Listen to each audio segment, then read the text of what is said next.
There are a lot of storytellers. And you have, as a direct communicator dealing with a storyteller, you have to kind of direct them, let them talk, but you have to understand.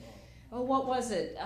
I was on the phone with somebody. She's asking me to speak. So I asked her, how many people are you going to have? Simple question, right?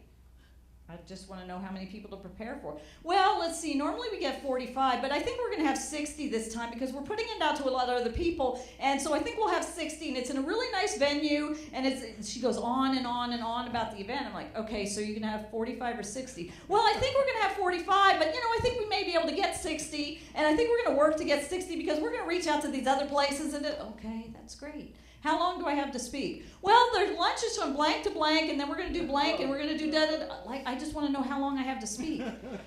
And actually, Jeff and I were working on a project, and I was on the phone with her, and I wrote storyteller, didn't I? I wrote storyteller, and I held it up, and I'm like, oh my gosh. But I have to understand that's how she communicates. I can't expect her to be a direct communicator like me, because she's not, and I have to have compassion for that. But I can only take so much, so I have to calm it down. Yeah, yes, fellow direct communicator. Wait, somebody get it. Let's do this on the mic, because.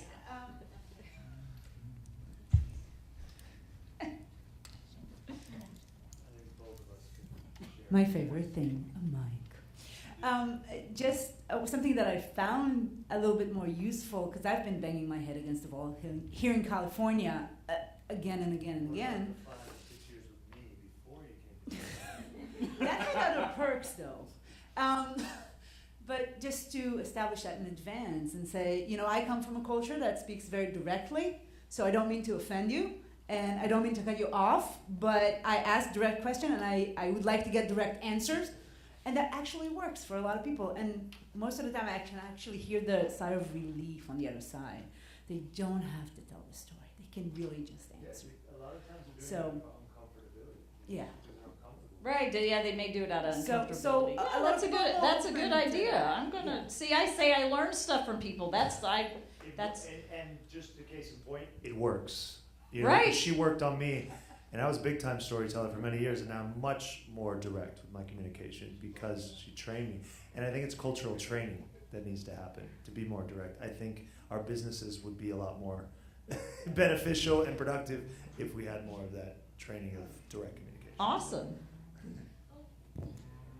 So my question is, wouldn't you, especially when it comes to building relationships, in this room alone, there's so many different personality types, so many different values, and when I get to know them better, wouldn't I move from one archetype to the next to gain the best leverage out of that situation? Well, in the relationship building, that's different. Obviously, you want to have more communication and more context.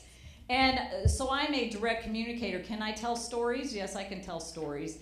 But in a business setting, do I want to? It's just having an understanding for where the other person comes from. And you can get into that a little, or just being able to understand where they're coming from and be compassionate with it and let them. Because some people that I talk to, I can tell kind of intuitively that they haven't been able to use their words and talk very often, so they've selected me as the person to do that with.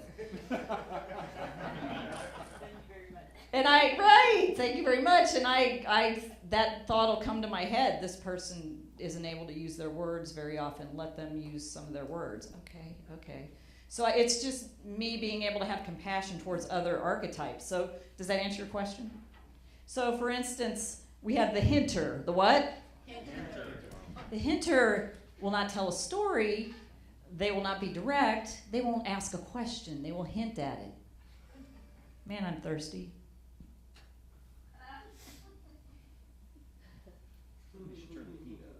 I sure am thirsty. Nobody's getting it. Oh, here, let me go. Yeah, see, like, it's not, instead of saying, would somebody, I have water up here as a matter of fact, would somebody bring me some water, please?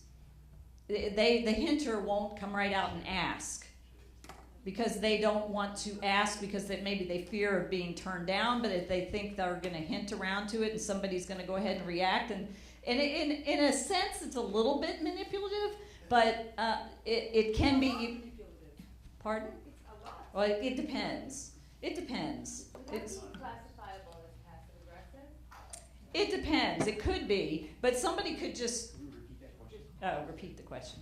Would that be classifiable as passive aggressive? It could be. It depends, because somebody may be just afraid to speak up and ask for themselves. We're going to talk about that in a minute. If they're so afraid to really come out and ask because they're afraid of being turned down and it's work for them.